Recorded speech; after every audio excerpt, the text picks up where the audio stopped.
Are you a fan of John Gallagher Jr.? Are you a fan of Stark Sands? Are you a fan of kick-ass sets? Are you a fan of the Avett Brothers? Let's talk about Swept Away.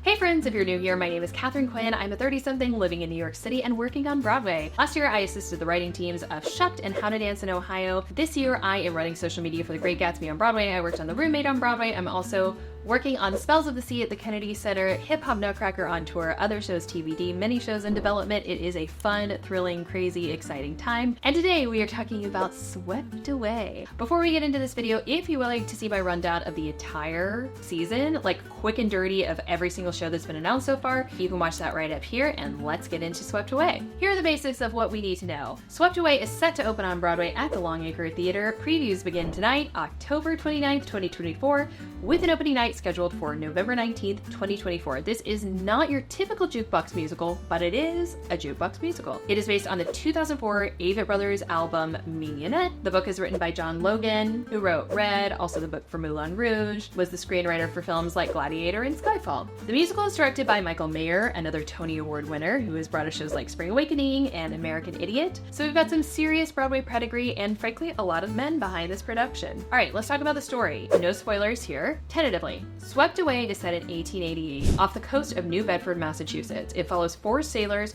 who are shipwrecked and fighting for survival. The plot is inspired by a true event from 1884 that also inspired the album Mignonette. Without giving too much away, the show deals with some heavy themes, including morality in the face of extreme circumstances. It is performed without an intermission and runs for about 90 minutes. And it is a very intense, heavy show. Okay, the music. At the heart of Swept Away is the music of the Avett Brothers. If you are not familiar with them, they're an American folk rock band known for their heartfelt lyrics, bluegrass, pop, indie rock vibe. And while the show is primarily Mignonette, it also features some songs from their other album. The cast is incredibly star-studded, so let's get into it. John Gallagher Jr., Stark Sands, Adrian Ensko, Wayne Duvall, and they're all excellent. I saw this production, or I saw the previous production, the out-of-town tryout at Arena Stage in DC last year, and all exceptional performances. Okay, previous productions. Swept Away has had a big journey to Broadway like most original musicals. The show was originally set to premiere at Berkeley Rep in June of 2020, but we all know what happened in June 2020, so finally it had its world premiere at Berkeley Rep in January of 2022. It received mixed reviews. Critics liked the music and performances, but felt that the character development could have been stronger. Some found the show's dark themes and intense story compelling, and other folks found that it didn't quite hit the emotional marks that it was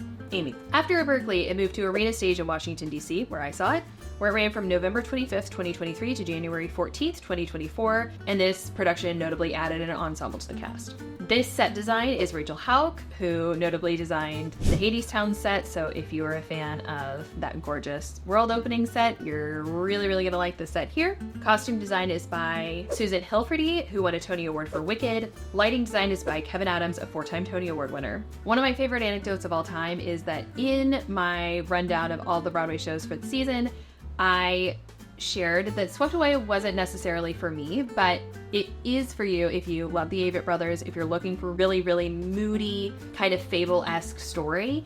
And someone wrote in the comments, you just sold me on Swept Away. And forevermore, that's my favorite thing. I love nuance. I don't believe that art is ever, that's not true. Sometimes art is objectively bad, but a lot of the time, art just isn't for you.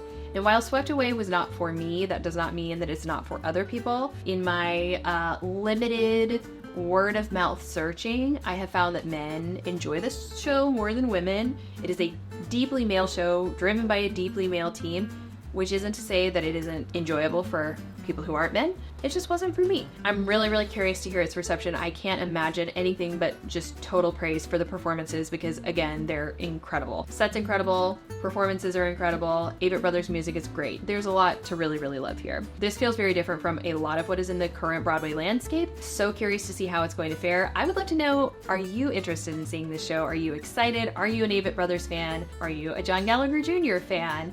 What is it that is appealing to you about this or not? Please leave it down in the comments. As always, I encourage discussion and I try to answer as many as humanly possible down there. Thank you so much for watching this video. As usual, if you enjoyed this video, it would mean so much to me if you liked, commented, or subscribed. As a new YouTube creator, it really does make a difference in letting the YouTube algorithm know what people to push this video out to, wonderful people just like you. I always invite you to follow me on Instagram and TikTok at Katharine Quinn. Thank you so much for watching, and I'll see you in the comment section. Bye.